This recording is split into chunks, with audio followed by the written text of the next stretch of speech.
It seems to me as consumers today, all too often, we're presented with solutions in search of problems. If you don't believe that to be true, I challenge you this season when you go to the farm show circuit in January and February to look around at the products you see.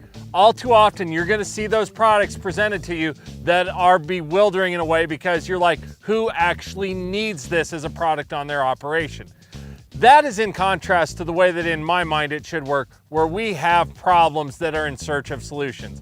I challenge you again to think about that as you're going through the farm show circuit, and you'll know that you're looking at those products when you come upon one and you say, wow, why didn't somebody else think of that? That's exactly what we need to make our lives better. I'm Keith Byerly, Precision Ag Manager at Central Valley Ag, and this is your agronomy focus video that corresponds with my article on the CVA website. When you're looking at these sort of things on your operation, I want you to apply two tests. Test number one, can I quantify the problem? Within a few minutes, can I go out there and measure how much of a problem I have on my farm? The second quantitation on it is, can I quantitate the solution, or can I value the solution? Can I put that solution to work and tell within just a few minutes how much of an impact it makes on my farm?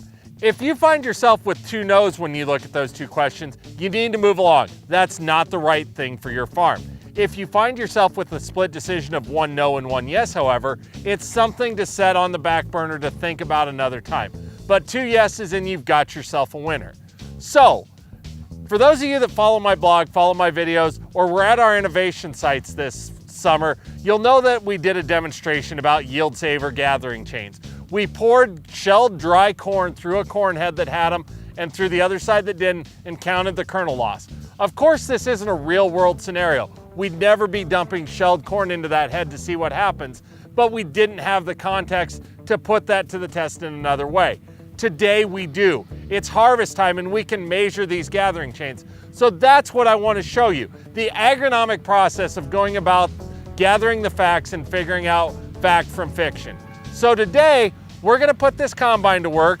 We're gonna back out after we go a few feet with the combine into the corn, and we're gonna count the kernels where we've got normal gathering chains. We're gonna do the same thing where we have yield savers and find out what the results are.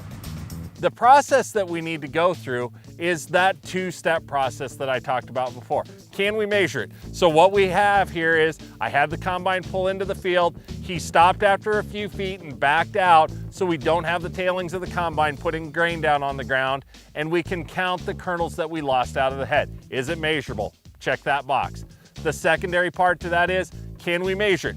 We know that if we take 10 feet a row here, and we count between the plants, we've got 25 square foot of area.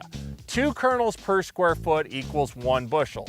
So if we can see a 2 bushel or a 4 kernel difference between our yield savers and our traditional gathering chains, we know that we've checked the box for an economic impact. Now, in the case of yield savers, I know that right now none of you want to stop to do this sort of an agronomic experiment on your farm. Whether it's now at harvest or any other time of the year, that's what my ACS equipment team is here for. We can help you do these sorts of experiments to figure out if add-ons in equipment or farming practices or anything like that might help you make a change.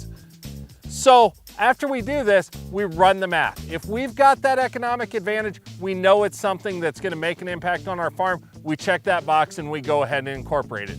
If it doesn't though, we need to look at those secondary costs that are associated with it. In those of us that go corn on corn, we talk about that volunteer corn problem and how yield savers help reduce that. We need to look at those secondary costs. But regardless of the product, regardless of the time of year, you can apply these same principles to emergence, you can apply it to germination. Take these practices and put them to work on your farm and incorporate your FSA into the conversation. If they're there helping you understand the economics and you have a way to measure it, you can find out if little changes can have a big impact on your operation.